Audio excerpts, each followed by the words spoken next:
दोनों हाथ जोड़ के आप सबको मैं शीश झुका के प्रणाम करता हूं, आप सबको नमस्कार करता हूं। बहुत दिन हो गए आपको देखे हुए। इच्छा तो प्रत्यक्ष रूप से आने की है और रामपाल जी से चर्चा करके जब भी कार्यक्रम बनेगा मैं जल्दी बेगमगंज की इस पवित्र धरती पर आऊंगा। बीच में लगातार कोविड के संकट के कारण जैसा दौरा मैं करता था वैसा नहीं हो पाया। अब फिर प्रारंभ किया है मैंने, लेकिन मुख्यमंत्री बनते ही आप जानते हैं लगभग 17 महीना हुए हैं, उनमें से 8-9 महीने तो निकल गए कोविड में, कोरोना में। और कोरोना में जैसे कष्ट हमने भुगते, जनजीवन ठप हो गया था, आना जाना बंद हो गया था, कारखाने हो, दुकानें हो, मार्केट हो, व्यापार हो, बाजार हो, सब बंद था। बस खेती जरूर चालू थी, लेकिन बाकी गतिविधियां सब ठप हो गई थी। उस समय जब कोरोना की पहली लहर आई, मेरे मुख्यमंत्री बनने के पहले ही कोरोना मध्य प्रदेश की धरती पर फैल चुका था, लेकिन तत्कालीन मुख्यमंत्री उस समय गहरी निद्रा में सो रहे थे या भगवान जाने क्या कर रहे थे। कोरोना से निपटने की कोई व्यवस्थाएं नहीं की, कोई साधन खड़े नहीं किए। जब मैं आया तो दवाई नहीं, पीपीई किट नहीं, अस्पताल में बिस्तर नहीं, एक नहीं कई तरह की समस्याएं थी।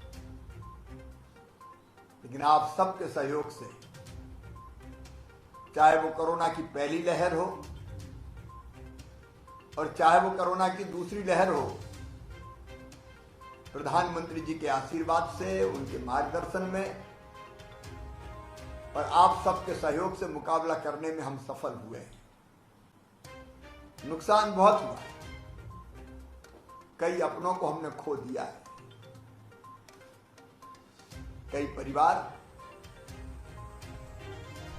बिना मुखिया के रह गए। हालांकि ऐसे परिवारों को भी हमने चिंता की। कोरोना के दौर में कोई बच्चे बेसहारा हो गए हो तो उनको 5,000 रुपया हर महीना हम पेंशन दे रहे हैं ताकि उनका खर्च चल सके, उनकी पढ़ाई की निःशुल्क व्यवस्था, उनको राशन। अगर कोई शासकीय कर्मचारी का स्वर्गवास हो गया तो उसके परिजनों को अनुकंपा नियुक्ति देने का भी काम कर रहे हैं। मैं सबसे पहले कोरोना में जो हमने भाई और बहन खोए हैं उनको श्रद्धा के सुमन अर्पित करता हूं और आप सबको धन्यवाद देता हूं। रामपाल जी दिनों रात चिंतित रहते थे, उनको बेगमगंज की, सुल्तानगंज की, सिलवानी की, हर जगह की चिंता थी, कैसे लोगों का बेहतर इलाज हो पाए, इंजेक्शन मिल पाए, अस्पताल में बिस्तर मिल पाए, लोगों की जान बच पाए। इसके लिए रामपाल जी ने भी दिन और रात एक किया और सांसद जी ने भी लगातार चिंता की। और डॉक्टर प्रभुराम चौधरी जी तो हमारे स्वास्थ्य मंत्री हैं, वो लगातार दिन और रात काम में जुटे रहे और मुझे सहयोग करते रहे। हम बिल्कुल रोज कोरोना से निपटने की रणनीति बनाते थे, कौन से साधन जुटाना है, कौन सी व्यवस्थाएं करनी है। अभी ऑक्सीजन का प्लांट का यहाँ लोकार्पण हुआ है, उस समय हम लोगों को याद है हम रात भर बैठे रहते थे ऑक्सीजन की व्यवस्था के लिए, क्योंकि कोरोना में फेफड़े जल्दी खराब होते हैं और इलाज में सबसे ज्यादा जरूरत होती थी तो ऑक्सीजन की होती थी, क्योंकि ऑक्सीजन का सिलेंडर अगर नहीं है तो पेशेंट का जिंदा बचना मुश्किल हो जाता था। इसलिए रात भर जग के हम लोग ऑक्सीजन के टैंकर आ पाए ठीक से इसकी कोशिश करते थे। ड्राइवर तक से मैं बात करता था कि भैया कहां तक पहुंचे हो, एक टैंकर ट्रैक करते थे हम, क्योंकि ऑक्सीजन अपने यहां नहीं होती। ऑक्सीजन हम मंगाते थे झारखंड से, उड़ीसा से, गुजरात से। प्रधानमंत्री जी से हमने आग्रह किया कि टैंकर भेजने में देर लग रही तो हवाई जहाज से भेजो। माननीय प्रधानमंत्री जी ने कृपा पूर्वक वायुसेना के विमान टैंकर ले जाने के लिए लगा दिए। ऑक्सीजन रेल चली, ऑक्सीजन स्पेशल, वो टैंकर ढो ढो के लाती थी। वो दिन भूल नहीं सकते मेरे बहनों और भाइयों।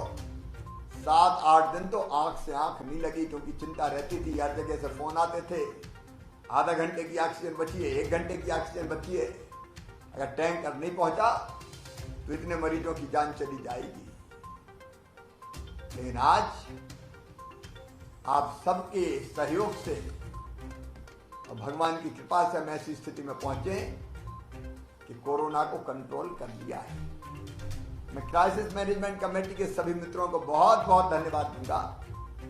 अकेले हम नहीं कर सकते थे, और हमने एक नया मॉडल बनाया मध्य प्रदेश का कि जनता के सहयोग से कोरोना कंट्रोल करेंगे। इसके लिए क्राइसिस मैनेजमेंट कमेटी बनी, जिले में बनी, मंडल में, ब्लॉक में बनी, पंचायतों में बनी, और क्राइसिस मैनेजमेंट कमेटी ने, आपदा प्रबंधन समिति ने सारे काम संभाल लिए। बंद रहे, कोई बाहर ना जाए, दवाई का इंतजाम, पेशेंट्स की इलाज, जितने भी इंतजाम थे सब अपने हाथ में ले लिए। सरकार और जनता मिलकर साथ जुट गई प्रशासन के, और इसलिए हमने कोरोना पर काबू पा लिया है। लेकिन अभी भी निश्चिंत नहीं होना है। मैं आपसे प्रार्थना करता हूं कि सावधानी की अभी भी जरूरत है।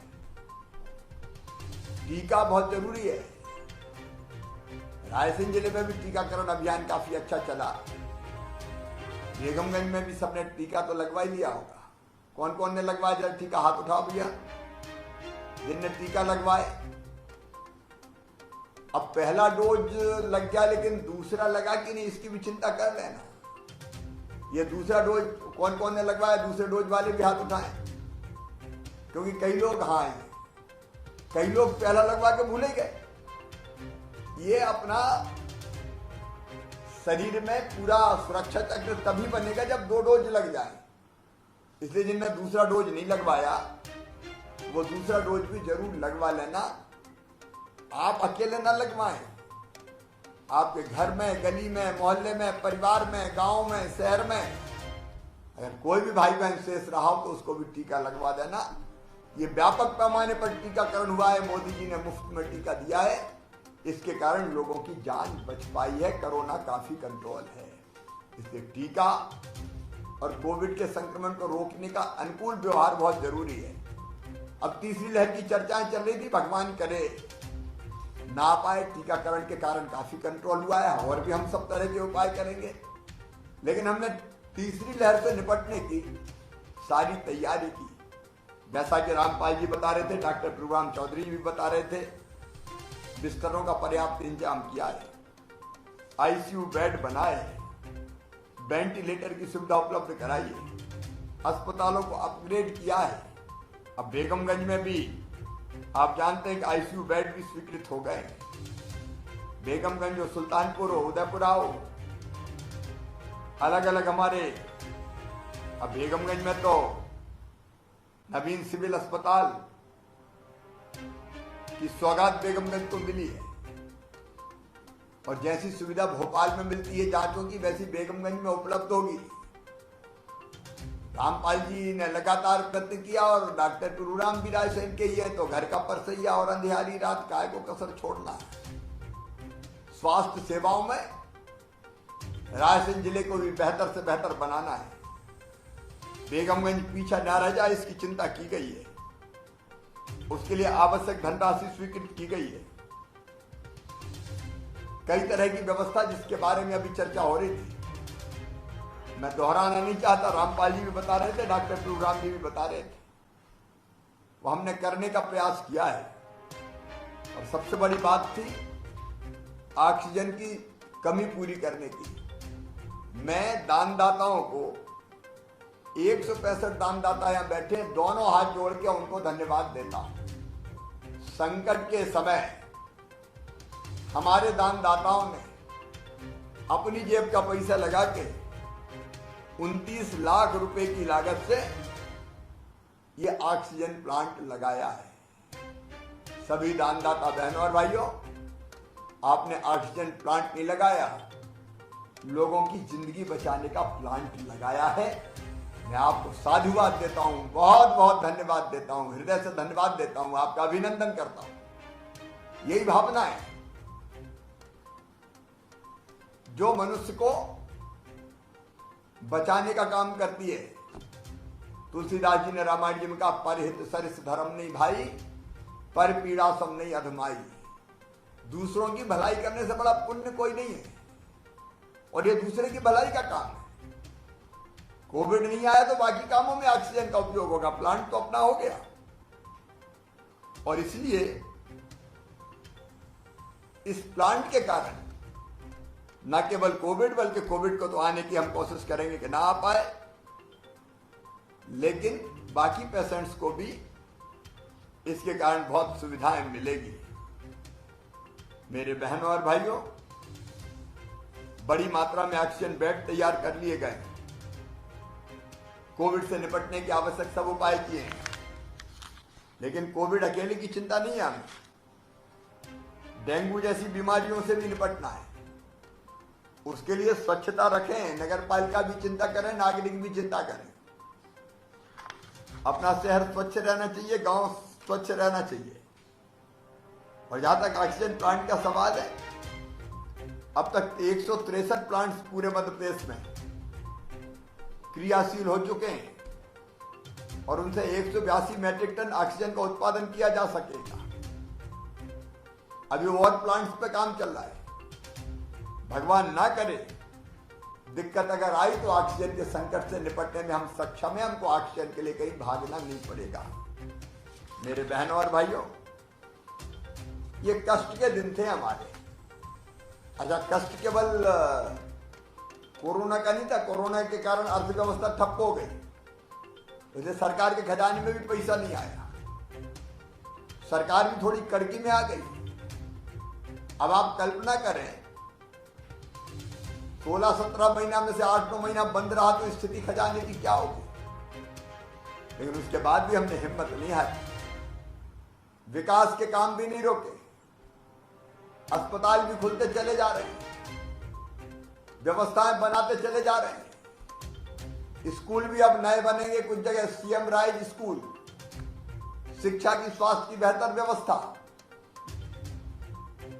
अब यहां तो जो कुछ बेगमगंज में हुआ, अभी रामपाल जी बता रहे थे, सेमरी जलाशय जैसी योजना स्वीकृत करके सिंचाई की व्यवस्था, अस्पताल हो, कॉलेज हो, पेयजल के लिए भी रामपाल जी और आदरणीय सांसद जी आप बैठे। बेगमगंज के कई गांवों में पानी का बहुत संकट रहता है, लेकिन अब हमने जल जीवन मिशन के अंतर्गत ऐसी योजना बनाई है कि अब मेरी बहनों को हैंडपंप पे पानी भरने नहीं जाना पड़ेगा। बेटियां भी परेशान नहीं होंगी। हमने ये कोशिश की है और बहुत जल्दी पूरे रायसेन जिले को, बेगमगंज, सिलवानी, पूरे विधानसभा को कवर करेंगे रामपाल जी। हम जहां पानी मिलेगा, सेमरी जलाशय हो, बोर करके हो, जलाशयों से भी पानी लेंगे। जहां सफल बोर निकलेगा वहां सफल बोर करके, और पानी को हैंडपंप से नहीं पहुंचाएंगे, पाइपलाइन बिछा के, घरों में नल लगा के, और नल भी टोटी वाला, पानी की सप्लाई करेंगे। जैसे टोटी खोलेंगे तो झरझर पानी आएगा, गुंड और गगरा भर जाएगा, मटका भर जाएगा। संपूर्ण रायसेन, संपूर्ण जिले को भी और विशेषकर सिलवानी, बेगमगंज को कवर किया जाएगा, ताकि पीने के पानी के लिए हमको हैंडपंप की खटर खटर से बचना पड़े। एक ने कई तरह की नई योजना प्रारंभ कर रहे हैं। संबल योजना फिर से चालू कर दी है। बेटे बेटियों को भी मैं आश्वस्त करना चाहता हूं, जो मेधावी हैं, अच्छे बच्चे हैं पढ़ने में, किसी समाज के हो, कमलनाथ दादा ने फीस भरवाने का हमारा फैसले ही क्रियान्वित करना बंद कर दिया, बदल दिया था। अब मेरे बच्चों फिर से स्कूल कॉलेज खोल रहे हैं। अच्छे से पढ़ना, बढ़िया नंबर लाके मेडिकल इंजीनियरिंग कॉलेज में एडमिशन हुआ तो फीस तुम्हारे मम्मी पापा नहीं, मामा ही भरवाएगा, कोई चिंता करने की जरूरत नहीं है। वो योजना हमने फिर चालू कर दी है। हमारी बहनों का बेटा बेटी पैदा होने के पहले 4,000 और बाद में 12,000 देते थे, कमलनाथ दादा ने वो भी बंद कर दिए थे। वो योजना भी फिर से चालू कर दी, लड़ुआ के पैसा फिर से मिलेंगे। बेटियों की शादी फिर से होगी। एक्सीडेंट में मौत पे 4 लाख देते थे, वो कांग्रेस ने बंद कर दिए, वो फिर चालू कर रहे हैं। सामान्य मृत्यु पर 2 लाख देते थे, वो फिर चालू कर रहे हैं, उन्होंने बंद कर दिए थे। अरे और तो और अंतिम संस्कार के लिए कफन और चिता के इंतजाम के लिए 5,000 देते थे। कांग्रेस की सरकार ने कफन के भी 5,000 छीन लिए थे, वो 5,000 रुपया फिर देना चालू कर रहे हैं। जितनी बंद योजनाएं थी फिर चालू। आप जानते हैं कि संकट के समय गेहूं की खरीदी हो चाहे किसान की बाकी समस्याएं हो, किसान भाइयों प्रधानमंत्री जी 6,000 रुपया देते हैं किसान सम्मान निधि में छोटे से छोटे किसान को भी। मैं चौथी बार बना तो दिल ने कहा शिवराज 4,000 तू भी दे रहे, तो 6 में 4 जोड़ के 10 कर दिए। 10,000 ये मिलेंगे ही अलग से। और गरीब बहनों और भाइयों जिनके पास रहने की जगह ही नहीं है, कई जगह मुझे बताए एक घर में 20-20, 25-25 आदमी रह रहे हैं। सास ससुर बेटा बहू सब एक एक कमरा में सो रहे हैं। और इसलिए हमने तय किया कि एक परिवार को एक इकाई मान के, पति पत्नी बच्चे एक इकाई मान के, हम अगर गरीब है और जगह नहीं है तो प्लाट भी देंगे और प्लाट पे फिर आवास प्लस का सर्वे करके मकान बनवाने का काम भी किया जाएगा। गरीब आवास युक्त हो जाए, इसका इंतजाम भारतीय जनता पार्टी की सरकार करेगी। कई योजनाओं पे हम काम कर रहे हैं। मैं आपको फिर विश्वास दिलाता हूं कि समय संकट का है, लेकिन संकट के समय भी हमने पैसे का इंतजाम किया और व्यवस्थाएं बनाने की कोशिश की है।